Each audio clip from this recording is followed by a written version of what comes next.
Hi, it's Ali from AJ Bros.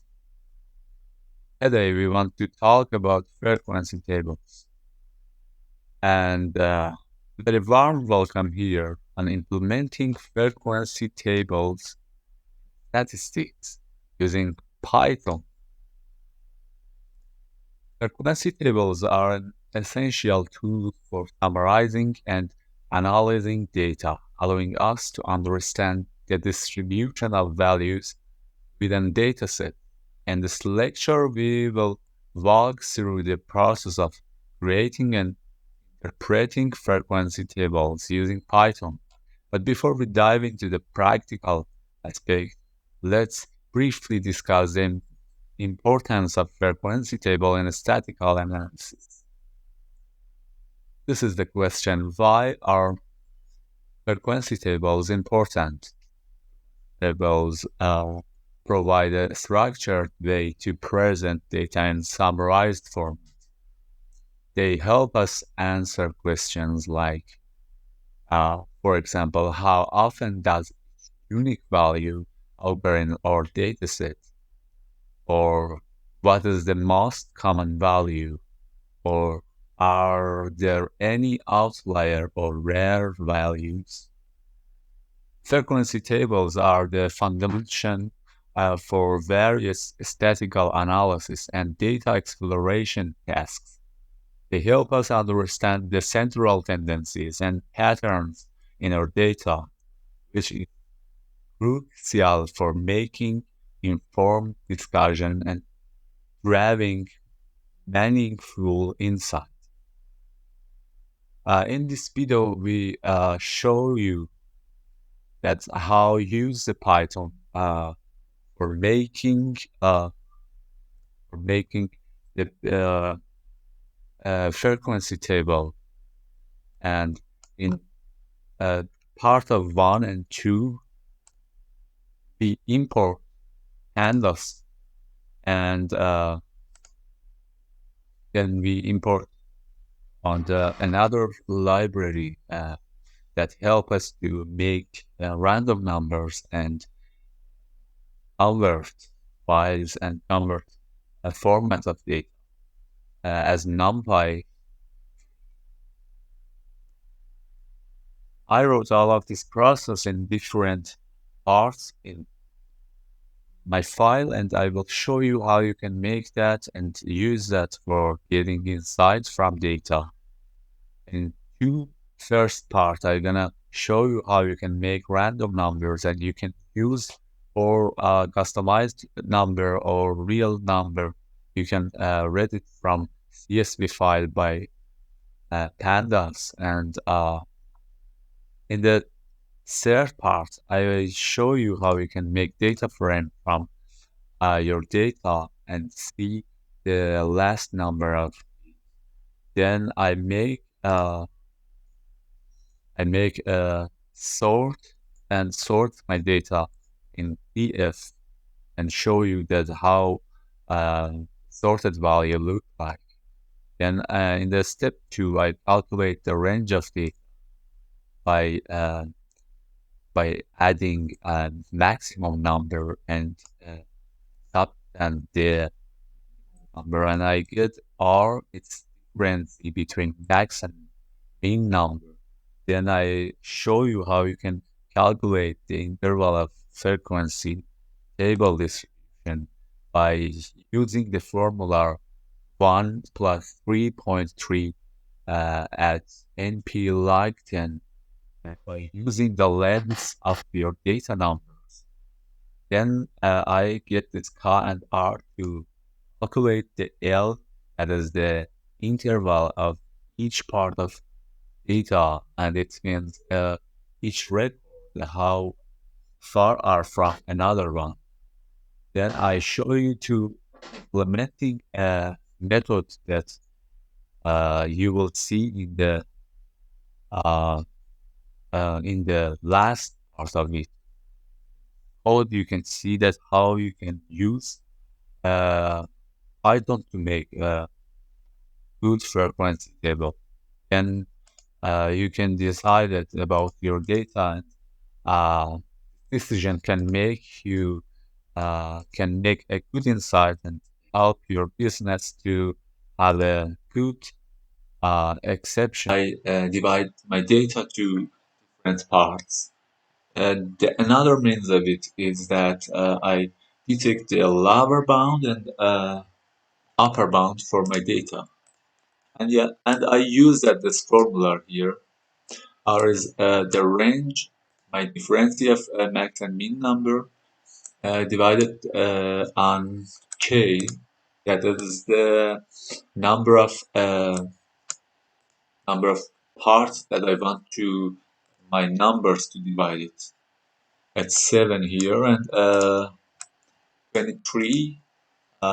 It gets us 3.29, and this is here is the actually the important part of this video, that I made indexes because I want to get this table, and this table is our purpose, and it's really helpful for us. That you can see it detects the number between 1 and 4.3, and you can see in this column frequency of this upper bound and lower bound, and in another column relative frequency, and another one is cumulative frequency, and the last column is relative cumulative frequency table that we get at last one, because it's divided by 7 parts, and every part add together and we get one, and it's useful for data analysis.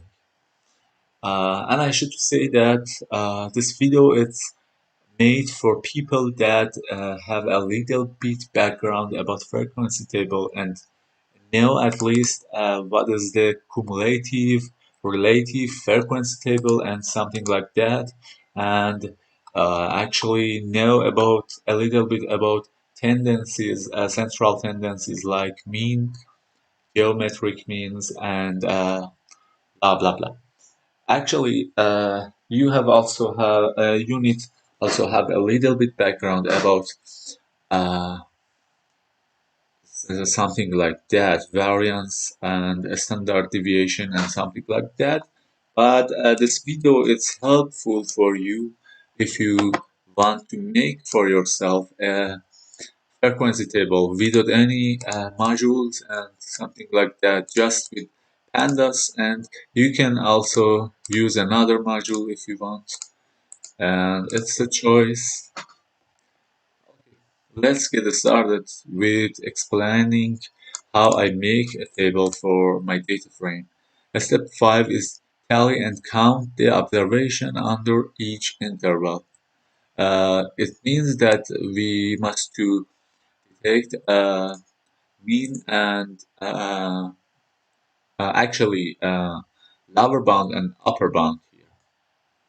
In the first interval I use that, and second interval, and for third interval it will be mean plus L, and upper bound, that is here mean plus L plus L plus L, and but I will show you how you do that without writing that what I said before.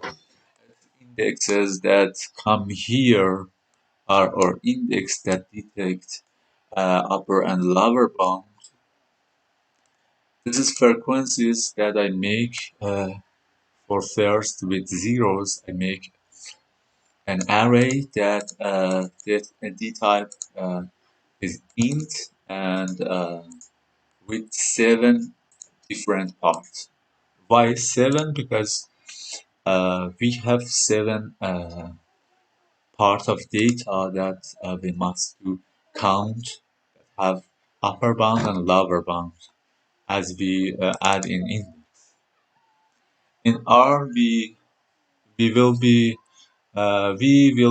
get the relative frequency, and here cumulative frequency, and here cumulative relative frequencies. In this line, I made a data frame. I get the mean and max number from data or last data frame that load random data. You can load a real data from your CSV file or something like that. I made calls for my summarization. This is columns of my frequency table. Frequency, relative frequency, cumulative frequency, and blah blah blah. For in range car, I want to make 7 different part of data that to add to my table. I get lower bound and upper bound here in these two columns, but you need a little bit. Uh, you can pause this video and a little bit recognize and detect that why I did that because of this, because I made this formula to uh, detect the lower bound and upper bound in each indexes. And I made index in each loop here, and then I actually in this line by this statement I check that if the f in our numbers, this is our numbers that we loop in. Check if the f is between it's bigger than LB and lower and equal than upper bound.